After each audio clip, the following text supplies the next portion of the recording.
ओम श्री परमात्मने नमः। श्रीमद्भागवतम महापुराण चतुर्थ स्कंध अध्याय 8वां। ध्रुव का वन गमन। श्री मैत्रेय जी कहते हैं, शत्रुसूदन विदुर जी, सनकादि नारद ऋभु हंस अरुणी और यति ब्रह्मा जी के इन नैष्ठिक ब्रह्मचारी पुत्रों ने गृहस्थाश्रम में प्रवेश नहीं किया, अतः उनके कोई संतान नहीं हुई। अधर्म भी ब्रह्मा जी का ही पुत्र था। उसकी पत्नी का नाम था मृषा। उसके दंभ नामक पुत्र और माया नाम की कन्या हुई। उन दोनों को निरति ले गया क्योंकि उसके कोई संतान नहीं थी। दंभ और माया से लोभ और निकृति शठता का जन्म हुआ। उनसे क्रोध और हिंसा तथा उनसे कली कलह और उसकी बहन दुरुति गाली उत्पन्न हुए। साधु शिरोमणि फिर दुरुक्ति ने कली में भय और मृत्यु को उत्पन्न किया तथा उन दोनों के संयोग से यातना और नरक का जोड़ा उत्पन्न हुआ। निष्पाप विदुर जी, इस प्रकार मैंने संक्षेप से तुम्हें प्रलय का कारण रूप यह अधर्म का वंश सुनाया है। यह अधर्म का त्याग कराकर पुण्य संपादन में हेतु बनता है, अतः इसका वर्णन 3 बार सुनकर मनुष्य अपने मन की मलिनता दूर कर देता है। कुरुनंदन, अब मैं श्रीहरि के अंश ब्रह्मा जी के अंश से उत्पन्न हुए पवित्र कीर्ति महाराज स्वयंभुव मनु के पुत्रों के वंश का वर्णन करता हूँ। महारानी शतरूपा और उनके पति स्वयंभुव मनु से प्रियव्रत और उत्तानपाद, ये 2 पुत्र हुए। भगवान वासुदेव की कला से उत्पन्न होने के कारण ये दोनों संसार की रक्षा में तत्पर रहते थे। उत्तानपाद के सुनीति और सुरुचि नाम की 2 पत्नियां थीं। उनमें सुरुचि राजा को अधिक प्रिय थी। सुनीति, जिसका पुत्र ध्रुव था, उन्हें वैसी प्रिय नहीं थी। एक दिन राजा उत्तानपाद सुरुचि के पुत्र उत्तम को गोद में बिठाकर प्यार कर रहे थे। उसी समय ध्रुव ने भी गोद में बैठना चाहा, परंतु राजा ने उसका स्वागत नहीं किया। उस समय घमंड से भरी हुई सुरुचि ने अपनी सौत के पुत्र ध्रुव को महाराज की गोद में आने का यत्न करते देख उनके सामने ही उससे डाह भरे शब्दों में कहा कि बच्चे, तू राज सिंहासन पर बैठने का अधिकारी नहीं है। तू भी राजा का ही बेटा है। इससे क्या हुआ? तुझको मैंने तो अपनी कोख से नहीं धारण किया। तू अभी नादान है। तुझे पता नहीं है कि तूने किसी दूसरी स्त्री के गर्भ से जन्म लिया है, तभी तो ऐसे दुर्लभ विषय की इच्छा कर रहा है।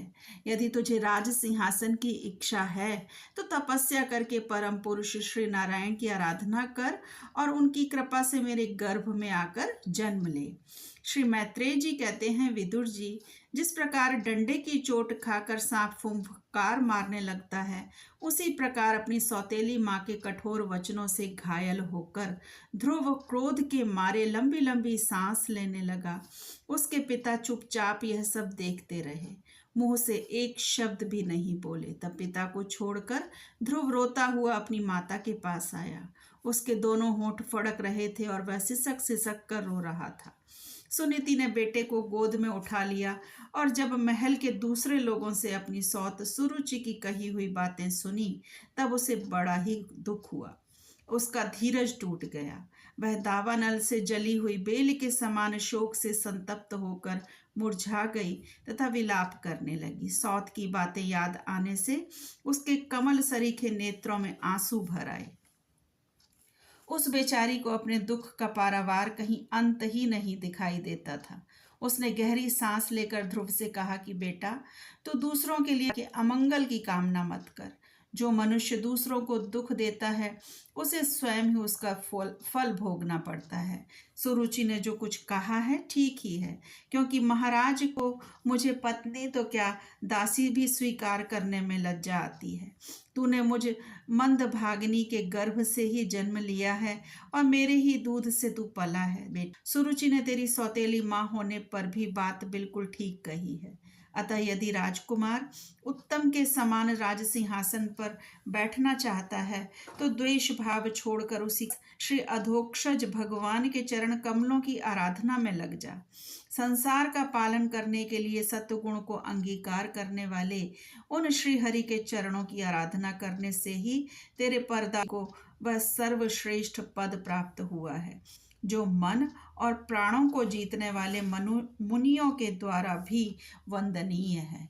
इसी प्रकार तेरे दादा स्वयंभू मनु ने भी बड़ी बड़ी दक्षिणाओं वाले यज्ञों के द्वारा अनन्य भाव से उन्हीं भगवान की आराधना की थी, तभी उन्हें दूसरों के लिए अति दुर्लभ लौकिक अलौकिक तथा मोक्ष सुख की प्राप्ति हुई। बेटा, तू भी उन भक्त वत्सल श्री भगवान का ही आश्रय ले। श्री मैत्रेय जी कहते हैं, माता सुनीति जो वचन कहे वही अभीष्ट वस्तु की प्राप्ति का मार्ग दिखाने वाले थे। अतः उन्हें सुनकर ध्रुव ने बुद्धि द्वारा अपने चित्त का समाधान किया। इसके बाद वे पिता के नगर से निकल पड़े। यह सब समाचार सुनकर और ध्रुव क्या करना चाहते हैं इस बात को जानकर नारद जी वहां आए। उन्होंने ध्रुव के मस्तक पर अपना पाप नाशक कर कमल फेरते हुए मन ही मन विस्मित होकर कहा कि अहो, क्षत्रियों का कैसा अद्भुत तेज है, वे थोड़ा सा भी मान भंग नहीं सह सकते। देखो, अभी तो यह नन्हा सा बच्चा है, तो भी इसके हृदय में सौतेली माता के कटु वचन घर कर गए हैं। तत्पश्चात नारद जी ने ध्रुव से कहा कि बेटा, अभी तो तू बच्चा है, खेल कूद में ही मस्त रहता है। हम नहीं समझते कि इस उम्र में किसी बात से तेरा सम्मान या अपमान हो सकता है। यदि तुझे मान अपमान का विचार ही है तो बेटा, असल में मनुष्य के असंतोष का कारण मोह के सिवा और कुछ भी नहीं है। संसार में मनुष्य अपने कर्मानुसार ही मान अपमान या सुख दुख आदि को प्राप्त करता है। तात, भगवान की गति बड़ी विचित्र है, इसलिए उस पर विचार करके बुद्धिमान पुरुष को चाहिए कि दैववश उसे जैसी भी परिस्थिति का सामना करना पड़े उसी में संतुष्ट रहे।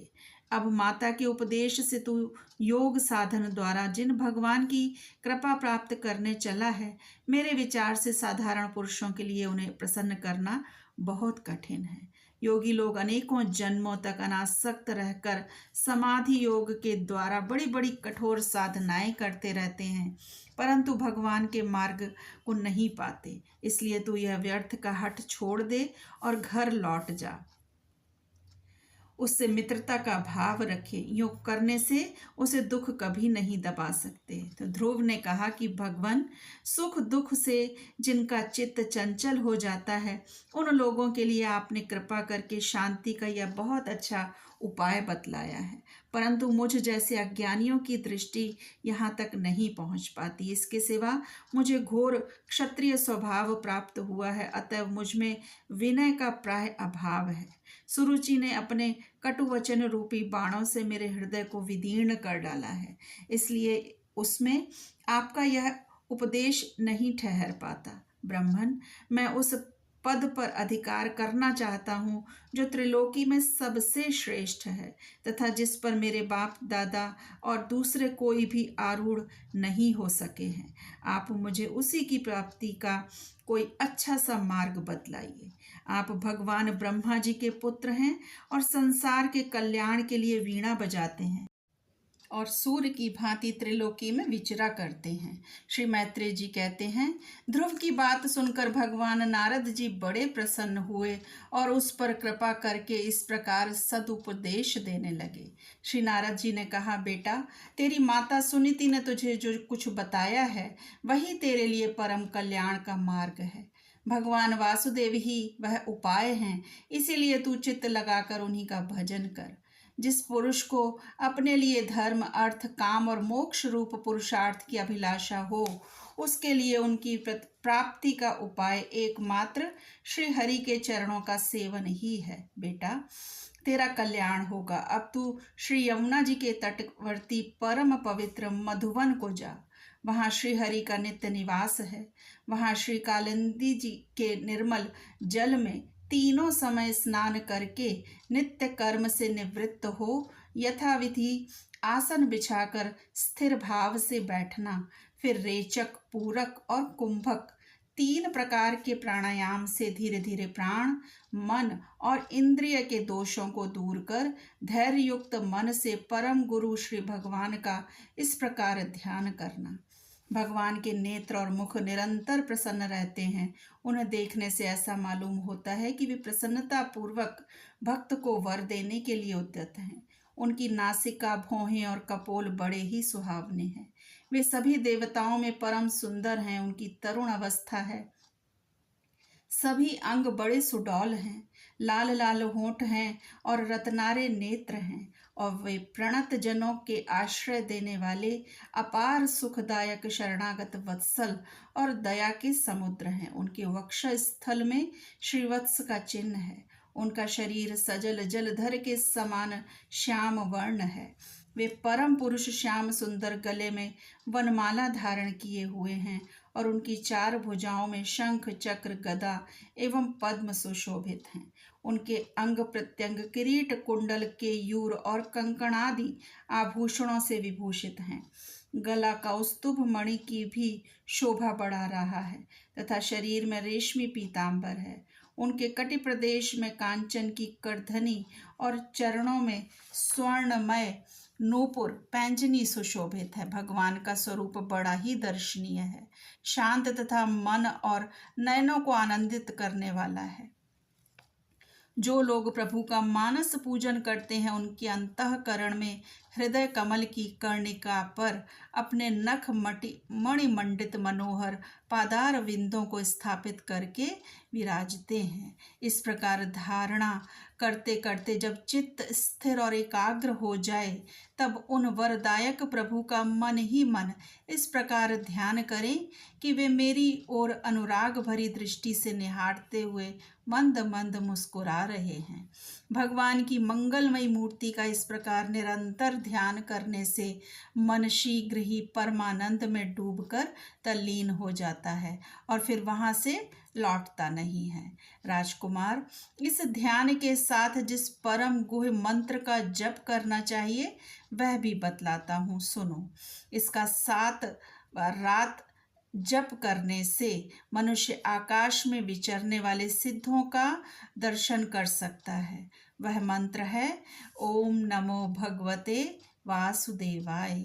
किस देश और किस काल में कौन वस्तु उपयोगी है, इसका विचार करके बुद्धिमान पुरुष को इस मंत्र के द्वारा तरह तरह की सामग्रियों से भगवान की द्रव्यमय पूजा करनी चाहिए। प्रभु का पूजन विशुद्ध जल, पुष्पमाला, जंगली मूल और फलादि पूजा में विहित दूर्वादि अंकुर वन में ही प्राप्त होने वाले वल्कल वस्त्र और उनकी प्रेयसी तुलसी से करना चाहिए। यदि शिला आदि की मूर्ति मिल सके तो उसमें, नहीं तो पृथ्वी या जल आदि में ही भगवान की पूजा करें। सर्वदा संयत चित्त, मननशील, शांत और मौन रहें तथा जंगली फल मूलादि का परिमित आहार करें। इसके सिवा पुण्य कीर्ति श्रीहरि अपनी अनिवर्चनीय माया के द्वारा अपनी ही इच्छा से अवतार लेकर जो जो मनोहर चरित्र करने वाले हैं उनका मन ही मन चिंतन करता रहे। प्रभु की पूजा के लिए जिन जिन उपचारों का विधान किया गया है उन्हें मंत्र मूर्ति श्री हरि को द्वादक्षर मंत्र के द्वारा ही अर्पण करें। इस प्रकार जब हृदय स्थित हरि का मन, वाणी और शरीर से भक्ति पूर्वक पूजन किया जाता है तब वे निश्चल भाव से भली भांति भजन करने वाले अपने भक्तों के भाव को बढ़ा देते हैं और उन्हें उनकी इच्छा के अनुसार धर्म, अर्थ, काम अथवा मोक्ष रूप कल्याण प्रदान करते हैं। यदि उपासक को इंद्रिय संबंधी भोगों से वैराग्य हो गया हो तो वह मोक्ष प्राप्ति के लिए अत्यंत भक्ति पूर्वक अविच्छिन्न भाव से भगवान का भजन करें। श्री नारद जी इस प्रकार उपदेश पाकर राजकुमार ध्रुव ने परिक्रमा करके उन्हें प्रणाम किया। तदंतर उन्होंने भगवान के चरण चिन्हों से अंकित परम पवित्र मधुवन की यात्रा की। ध्रुव के तपोवन की ओर चले जाने पर नारद जी महाराज उत्तानपाद के महल में पहुंचे। राजा ने उनकी यथा योग्य उपचारों से पूजा की। तब उन्होंने आराम से आसन पर बैठकर राजा से पूछा, श्री नारद जी ने कहा, राजन, तुम्हारा मुख सूखा हुआ है। तुम बड़ी देर से किस सोच विचार में पड़े हो? तुम्हारे धर्म, अर्थ और कामों में से किसी में कोई कमी तो नहीं आ गई? राजा ने कहा, ब्राह्मण, मैं बड़ा ही वृण और निर्दय हूँ। हाय, मैंने अपने 5 वर्ष के नन्हे से बच्चे को उसकी माता के साथ घर से निकाल दिया। मुनिवर, वह बड़ा ही बुद्धिमान था। उसका कमल सा मुख भूख से कुम्हला गया होगा। वह थक कर कहीं रास्ते में पड़ गया होगा। ब्राह्मण, उस असहाय बच्चे को वन में कहीं भेड़िए न खा जाएं। अहो, मैं कैसा स्त्री का गुलाम हूँ। मेरी कुटिलता तो देखिए। वह बालक प्रेमवश मेरी गोद में चढ़ना चाहता था, किंतु मुझ दुष्ट ने उसका तनिक भी आदर नहीं किया। श्री नारद जी ने कहा कि राजन, तुम अपने बालक की चिंता मत करो। उसके रक्षक भगवान हैं। तुम्हें उसके प्रभाव का पता नहीं है। उसका यश सारे जगत में फैल रहा है। वह बालक बड़ा समर्थ है। जिस काम को बड़े बड़े लोकपाल भी नहीं कर सके, उसे पूरा करके वह शीघ्र ही तुम्हारे पास लौट आएगा। उसके कारण तुम्हारा यश भी बहुत बढ़ेगा। श्री मैत्रेय जी कहते हैं, देवर्षि नारद की बात सुनकर महाराज उत्तानपाद राजपाट की ओर से उदासीन होकर निरंतर पुत्र की ही चिंता में रहने लगे। इधर ध्रुव जी ने मधुवन में पहुंचकर यमुना जी में स्नान किया और उस रात पवित्रता पूर्वक उपवास करके श्री नारद जी के उपदेशानुसार एकाग्र चित्त से परम पुरुष श्री नारायण की उपासना आरंभ कर दी। उन्होंने 3-3 रात्रि के अंतर से शरीर निर्वाह के लिए केवल कैथ और बेर के फल खाकर श्री हरि की उपासना करते हुए 1 मास व्यतीत किया। दूसरे महीने में उन्होंने 6-6 दिन के पीछे सूखे घास और पत्ते खाकर भगवान का भजन किया। तीसरा महीना 9-9 दिन पर केवल जल पीकर समाधि योग के द्वारा श्री हरि की आराधना करते हुए बिताया। चौथे महीने में उन्होंने श्वास को जीतकर 12 दिन के बाद केवल वायु पीकर ध्यान योग द्वारा भगवान की आराधना की। 5वां मास लगने पर राजकुमार ध्रुव श्वास को जीतकर पर ब्रह्म का चिंतन करते हुए एक पैर से खंबे के समान निश्चल भाव से खड़े हो गए। उस समय उन्होंने शब्दादि विषय और इंद्रियों के नियामक अपने मन को सब ओर से खींच लिया तथा हृदय स्थित हरि के स्वरूप का चिंतन करते हुए चित्त को किसी दूसरी ओर न जाने दिया। जिस समय उन्होंने महदादि संपूर्ण तत्वों के आधार तथा प्रकृति और पुरुष के भी अधीश्वर पर ब्रह्म की धारणा की, उस समय उनके तेज को न सह सकने के कारण तीनों लोक कांप उठे। जब राजकुमार ध्रुव एक पैर से खड़े हुए, तब उनके अंगूठे से दबकर आधी पृथ्वी इस प्रकार झुक गई जैसे किसी गजराज के चढ़ जाने पर नाव पद पद पर दाईं बाईं ओर डगमगाने लगती है। ध्रुव जी ने अपने इंद्रिय द्वार तथा प्राणों को रोककर अनन्य बुद्धि से विश्वात्मा श्री हरि का ध्यान करने लगे। इस प्रकार उनकी समष्टि प्राण से अभिन्नता हो जाने के कारण सभी जीवों का श्वास प्रश्वास रुक गया। इससे समस्त लोक और लोकपालों को बड़ी पीड़ा हुई और वे सब घबराकर श्री हरि की शरण में गए। देवताओं ने कहा कि भगवान, समस्त स्थावर जंगम जीवों के शरीरों का प्राण एक साथ ही रुक गया है। ऐसा तो हमने पहले कभी अनुभव नहीं किया। आप शरणागतों की रक्षा करने वाले हैं। अपनी शरण में आए हुए हम लोगों को इस दुख से छुड़ाइए।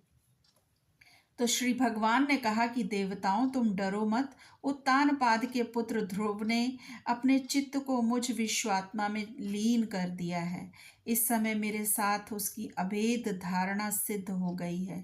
इसी से उसके प्राण निरोध से तुम सबका प्राण भी रुक गया है। अब तुम अपने अपने लोकों में जाओ। मैं उस बालक को इस दुष्कर तप से निवृत्त कर दूंगा। ओम नमो भगवते वासुदेवाय। श्री कृष्ण अर्पणम अस्तु। हरे कृष्ण।